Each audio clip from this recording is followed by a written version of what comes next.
With this cold, the staff at the Audubon Zoo, they're taking precautions. That is to protect the animals here from those frigid temperatures. Yeah, they are treating the change in weather very seriously. Paul Murphy takes us to the zoo for a look at how the animals are staying warm. Like some of us humans, many of the animals at the Audubon Zoo are riding out the cold snap indoors. Some animals really can't handle this. Some of the birds, some of the primates, some of our pig species, they're just not built for cold weather. Tuesday, the only elephant in sight was the weather vane on top of the elephant enclosure.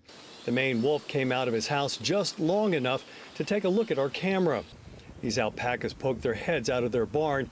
That's as close as they came to the freezing temperatures outside. Curator of mammals Joe Forres says it's a serious matter when it gets this cold at the zoo. We keep most animals locked in so that they make good decisions for themselves. We have heat lamps, we have extra bedding.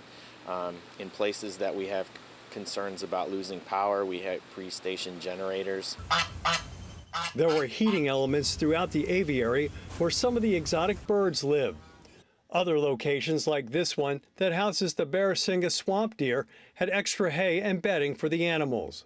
They prefer to just be outside in the sun, so we don't force them to go in because that would stress them out. The crowd was sparse because of the weather, but Jennifer Frosch says the colder than normal temps is what brought her to the zoo. I enjoy cold weather, and I know there are some animals that do enjoy cold weather who would normally be, sleeping or just sitting still. So I'm excited to see if there are any animals who are, more active because of the cold weather. Folks here at Audubon say that the cold weather precautions that apply to the large mammals and other animals here at the zoo should also apply to your family pets. All animals, all pets should be inside when the weather's this cold. Forrest says as part of the cold weather protocols, he'll be spending the night at the zoo, checking on the animals and activating generators if the power goes out.